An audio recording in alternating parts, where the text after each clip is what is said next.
जानकी किशोरी जय जय प्रभु राम। एक प्रश्न भक्ति मार्ग में नियम के आग्रह को लेकर है कि कब हमें पता चलेगा कि नियमों का पालन करते रहना चाहिए, कब लगेगा कि हम आग्रह कर रहे हैं और बहुत अधिक हठी हो गए हैं। हमारे नियमों से यदि ऐसा लगे कि गुरु अवज्ञा होती हो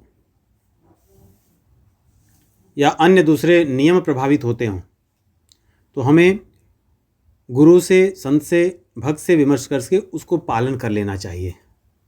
अपने मनमानी उस नियम को नहीं करना चाहिए। जैसे मान लो कि दो सेवाएं हैं किसी व्यक्ति की, एक सेवा वो कर रहा है और दूसरी सेवा वो भी आवश्यक है।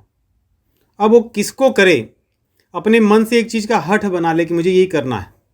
ऐसे समय में यदि आग्रह या हठ से बचना हो तो किसी दूसरे से विमर्श कर ले, उसकी बात को मान करके कर ले।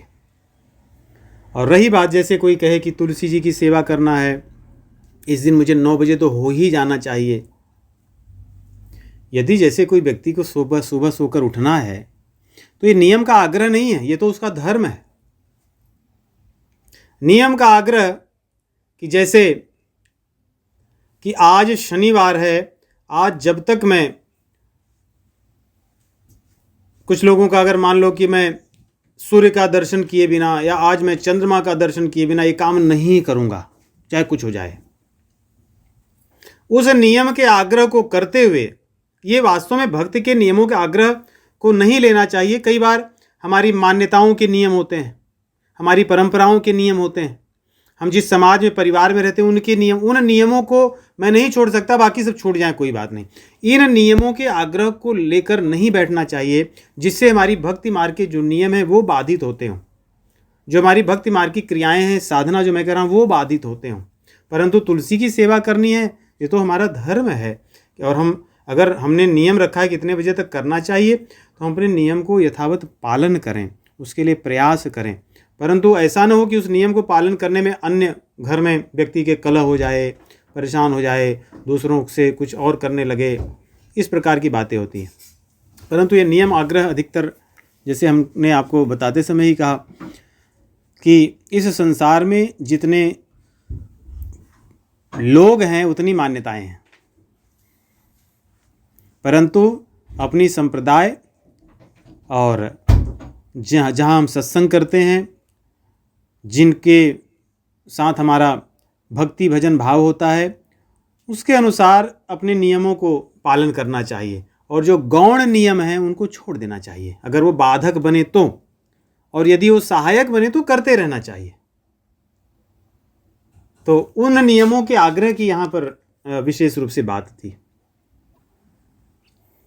एक प्रश्न है जिसमें कबीरदास जी कहते हैं कि प्रेम गली अति सांकरी, कि प्रेम की गली बहुत संकरी है।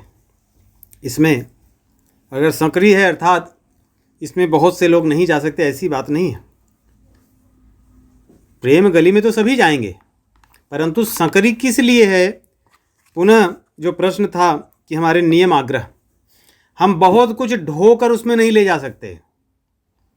जैसे जो संकरी गली होती है उसमें आदमी थोड़ा घूम करके और कैसे भी करके उसमें से जाता है, अर्थात अपनी सब मान्यताओं को, धारणाओं को, अपनी कमियों को, अपने अहंकार को, इनको एक तरह गठरी को रख देता है और फिर उसमें से जाता है।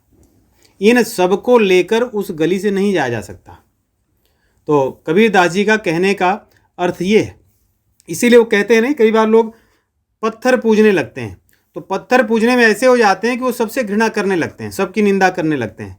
तो कबीरदास जी भगवान के सगुण रूप की निंदा नहीं कर रहे हैं, लेकिन सगुण रूप में रहकर व्यक्ति जो अभिमान से भरा है, अपनी बुरी धारणाओं को लेकर बैठा है, मैं मेरा लेकर बैठा है, माला तो जप रहा है यहाँ पर लेकिन मन दौड़ा रहा है कहीं और, इन चीज़ों को कह रहे हैं कि इन सब बुराई रूपी जो गठरी है, इन गठरी को लेकर आप इस पतली गली से, संकरी गली से नहीं जा सकते। इसलिए इन सबको बाहर रख दो और फिर हल्के होकर के ट्रैवल लाइट वैसे चलिए इस गली में। तो वहाँ पे कहने का उद्देश्य वो है। एक प्रश्न है कि देवता लोग, यहाँ तक कि ब्रह्मा जी भी भगवान की कृपा कटाक्ष को चाहते हैं। वे तो वैसे ही इतने महान हैं और भगवान के इतने प्रिय हैं, पूरी सृष्टि को चलाते हैं। सोचिए, ब्रह्मा जी ऐसे हैं जिनको इस पूरे ब्रह्मांड में एक एक चींटी के जीवन का सब चीज़ें पता है कि वो क्या कर रही है, क्या सोच रही है, कहाँ जा रही है, और उनको ये भी पता है कब मर जाएगी। इतना ज्ञान है। लेकिन वे भी कृपा कटाक्ष इसलिए पाते हैं जिससे भगवान की भक्ति मार्ग में वो बने। देवता हो जाने पर भक्ति मिलना असंभव है, दुर्गम है। इसीलिए तो देवता लोग चाहते हैं कि मैं भक्ति मार्ग में आऊं और मानव शरीर धारण करूं। दूसरी चीज़ ऐसी, जब बहुत ऐश्वर्य होता है, बड़े पद पर व्यक्ति होता है, तो उसके पतन की संभावना अधिक होती है। इसीलिए आप देखोगे ब्रह्मा विमोहन लीला जो है भागवत पुराण में, ये उसी को दर्शाती है कि ब्रह्मा भगवान श्री कृष्ण को ग्वाल बालों के साथ खेलते हुए, खाते हुए देखकर, लेकिन ये क्या भगवान हो सकते हैं। उनके साथ वो खिलवाड़ करने लगे, प्रभु की सब गैयों को, ग्वाल बालों को चुरा ले गए अपने प्रभाव को लेकर। तो भगवान भी बोले ठीक है, ले जाओ। भगवान स्वयं सब बन गए। कथा हम करेंगे भागवत पुराण में। भगवान स्वयं सब बन गए। ब्रह्मा जी को 1 वर्ष बाद लगा कि ये क्या चल रहा है, ये तो जैसे जैसे मैं ले आया हूँ वे सब के सब वहाँ वैसे ही रह रहे हैं और पहले से अधिक आनंद में रह रहे हैं, क्योंकि स्वयं साक्षात भगवान ही सब बने हैं, गाय बछड़े ग्वाल बाल सब बने फिर रहे हैं। तब जाकर के प्रभु के चरणों में झुक जाते हैं कि मैं आपको पहचान नहीं पाया। क्यों? क्योंकि मैं बड़े पद पर बैठा हूँ। इंद्र ने भगवान के साथ ऐसी क्यों हट की? भगवान को गोवर्धन क्यों धारण करना पड़ा? इसीलिए क्योंकि उतने बड़े पद पर तो हैं, परंतु अहंकार होता है व्यक्ति को। इसलिए वे सदैव कृपा कटाक्ष चाहते हैं जिससे मैं यहाँ से पतित न हूँ। इसीलिए इंद्र देवता को जब पता चलता है कि साक्षात भगवान है, तब तो उनके चरणों पर गिर पड़ते हैं, स्तुति करते हैं, प्रार्थना करते हैं कि प्रभु अब ऐसा ना हो मेरे साथ। तो इसलिए वे सभी कृपा कटाक्ष चाहते हैं भगवान से, जिससे उनका पतन ना हो और भगवान का स्मरण बना रहे, जो कि बहुत कठिन है ऊंचे पदों पर और देवताओं के लिए। इसीलिए तो भगवान सब राक्षसों को पैदा हमारे आपके लिए थोड़ी करते हैं, इन्हीं के लिए। इसीलिए इन देवताओं का पद चला जाता है। नहीं, हर भगवान के अवतार में यही होता है कि सब देवता पद से रहित हो गए हैं और सब राक्षसों के भय से कांप कांप के जी रहे हैं, तो भगवान को अवतरित होना पड़ता है ये दिलाने के लिए कि भैया मुझे भूला मत करो, भूल जाओगे तो यही हाल होगा। तो अपना भोग विलास में इतने मत लग जाओ। तो ऐसा है। और एक और प्रश्न है सत्संग को लेकर कि आरंभ में सत्संग की आवश्यकता होती है, अंत में भी होती है, तो मध्य में क्या? सत्संग की आवश्यकता सदैव होती है, सदैव। भगवान शिव जी कहते हैं कि बार बार बर मांगऊं, बार बार बर मांगऊं हर्ष देहु श्रीरंग, पद सरोज अनपायनी भगति सदा सत्संग। भगति सदा सत्संग, सदा। तो आरंभ में सत्संग होता है और अंत में सत्संग होता है, मध्य में सत्संग रहता है, क्योंकि जब सत्संग छूट जाएगा तो कुसंग मिलेगा, फिर गिर करके वहीं आ जाएंगे या उससे भी आगे गिरेंगे। क्यों? क्योंकि आदमी अगर भूमि पर है तो कम से कम गिरने का भय नहीं होता है। जब वो चढ़ने शुरू करता है पहाड़ पे, तो जब भी गिरेगा तो लगेगा ही, और जितनी ऊंचाई पर चढ़कर गिरेगा उतना ही अधिक लगेगा। इसलिए भक्ति मार्ग में हम चलते हैं, अगर वहां से पतन होता है तो चोट बड़ी गहरी लगती है। इसलिए थोड़े बहुत लुढ़क करके गिर जाएं, परंतु वहां से पतित होकर के नीचे आ जाएं, क्योंकि थोड़े बार वहीं गिर जाएंगे तो कोई फिर उठा देगा, चल देंगे। इसलिए कभी कोई भक्त ऐसे कंधे पे टप टप करे कि भैया आप, मुझे ऐसा लग रहा है, तो भगवान की इच्छा मान करके उनकी बात को सहर्ष चिंतन करना चाहिए, विचारना चाहिए।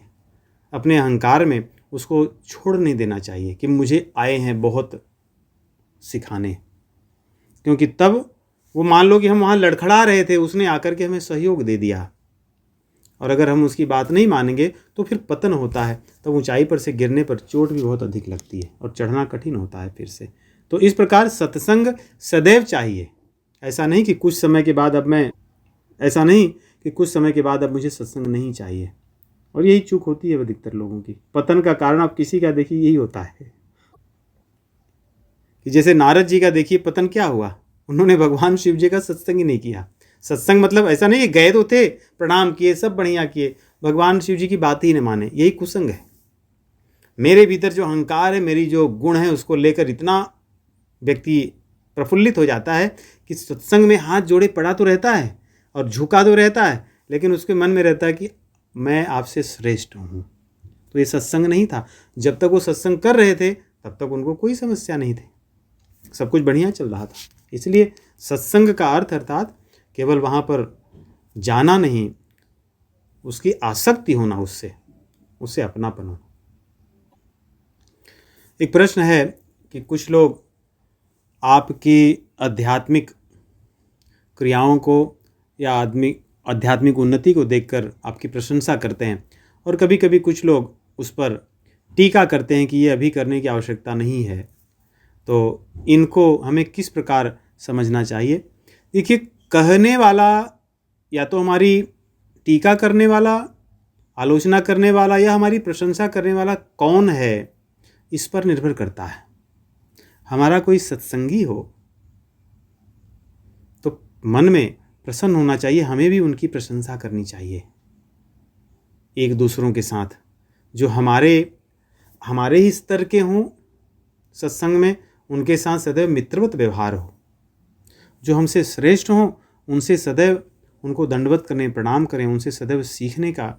जो हमसे छोटे हों उन पर दया करें, उनके साथ उस तरह का भाव रखें जैसे वे भी अपनी उन्नति करें, उनकी गलतियों को छोड़ें और योजना देख करके, युक्ति लेकर के उनको बताने का प्रयास करें।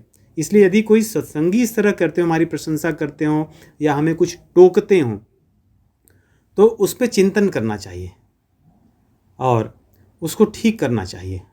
अगर वो प्रशंसा करते हैं तो भगवान, उनकी भी प्रशंसा करके भगवान को अर्पित कर देना चाहिए, लेकिन कभी भी प्रशंसा को हृदय में नहीं ले आना चाहिए, कभी भी नहीं। और हमसे जो छोटे हैं उन पर दया करनी चाहिए सत्संग में। परंतु यदि कोई बाहर का व्यक्ति है, हमसे या तो प्रशंसा कर रहा है तब भी, और या तो हमारी किसी प्रकार से टीका टिप्पणी कर रहा है तब भी, हमें सचेत होना चाहिए, सावधान होना चाहिए। इसलिए जो प्रशंसा कर रहा है उससे तो हम कुछ नहीं कह सकते कि वो हो सकता है कि वो अच्छे भाव से ही हमारी प्रशंसा करता हो, परंतु फिर भी उसको कभी भी हृदय में सत्संगी की तरह नहीं धारण करना चाहिए। क्यों? क्योंकि यदि वो प्रशंसा करता है और उसको निश्चित रूप से अच्छा मानता है तो स्वयं करता, परंतु वो तो करता ही नहीं, तो कुसंग में व्याप्त है। इसलिए वो एक व्यवहारिक में कर दिया हमारी, वो हमारा हितैषी नहीं है। इसलिए उसकी प्रशंसा को कभी भी, जिसको कहते हैं ना कि फेस वैल्यू पे कभी नहीं लेना चाहिए, किसी भी तरह कभी भी नहीं लेना चाहिए। और उसको लेकर कभी भी बहुत उत्साहित या ऐसा नहीं कि देखिए मुझे तो लोग कह रहे हैं, सदैव बल्कि मन में हमारे ऐसा हो कि मुझे इस प्रकार की चीज़ें मुझे मेरा पतन न कर दें।